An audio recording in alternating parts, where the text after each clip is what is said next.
Kamusta mga kabayan? Muli po akong nagbabalik. Samahan po ninyo ako tikman at kung paano lutuin ang tinatawag na rigag kubos. Ang rigag kubos ay isang Emirati bread na inihahanda gamit ang mga simpleng sangkap, tulad ng harina, tubig at asin. Ito ay iniluluto sa mainit na flat na kawali.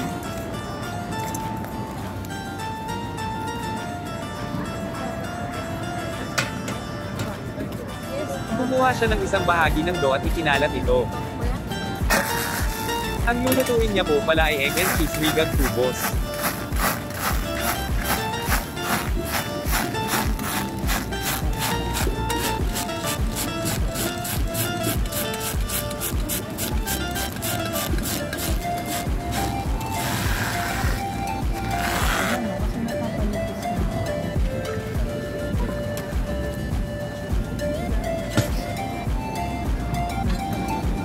At pagkatapos ay nilagyan niya ng isang itlog at ikinalat ito.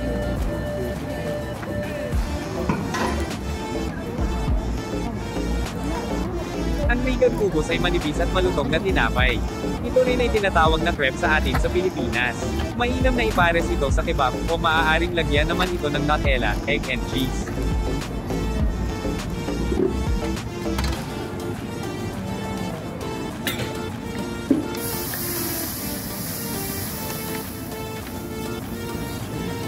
Ang salitang rigag ay nagmula sa salitang raga, na nangangahulugang manipis.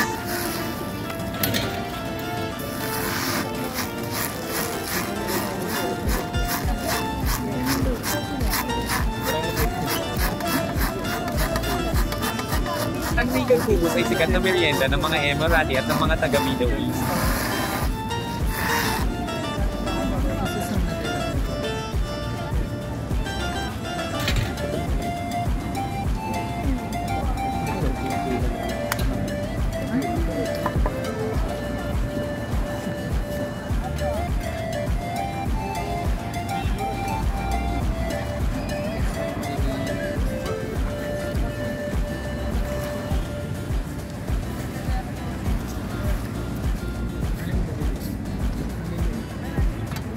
Pagkatapos maluto ang tinapay at itlog ay nilagyan niya naman ito ng cream cheese.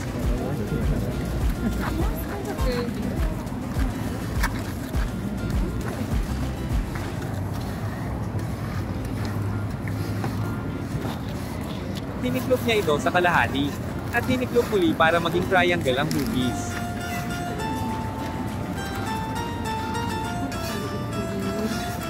Ang halaga nito ay 6 real o katumbas ng 95 pesos. Isang Nutella.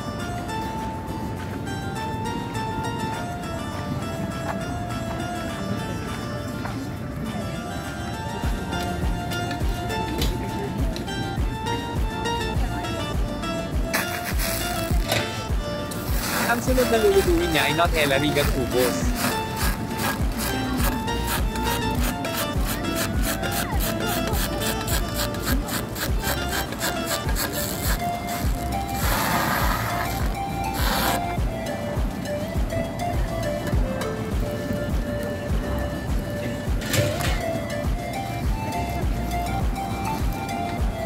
Ang rigag kubos ay kadalasang hinahain para sa almusal ng mga Emirati.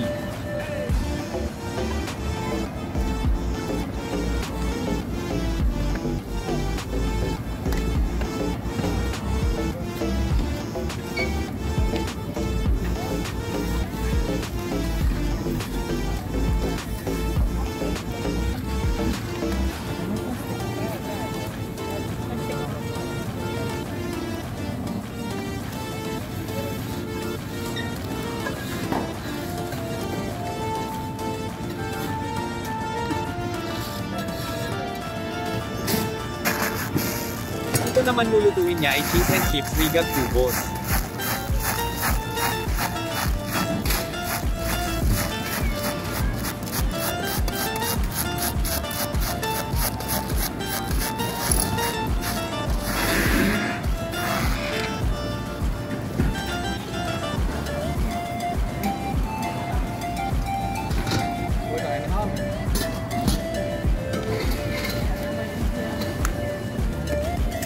Lalagyan niya ito ng cream cheese at dinurog na almond chips.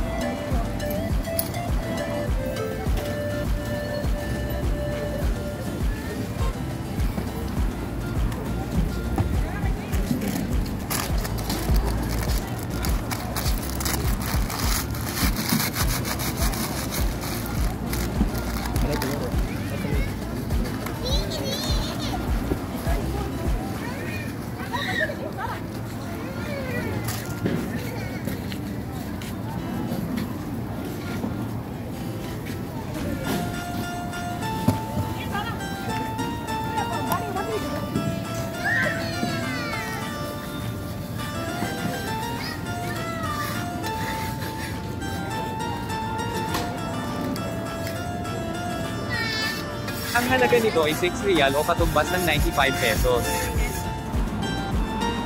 Tikman muna natin ang cheese and chips Rigag Cubos.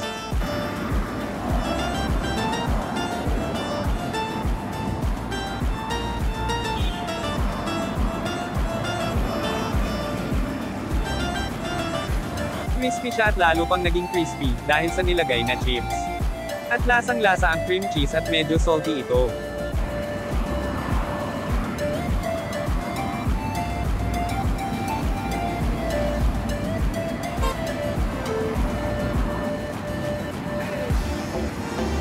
Tikman naman natin ang egg and cheese Rigag Cubos.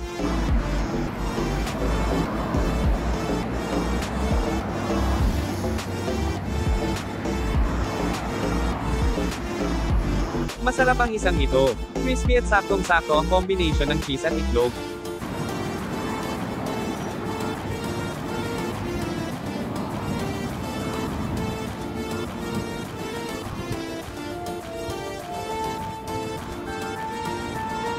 Hanggang sa muli mga kabayan. Magkita ulit tayo sa next video.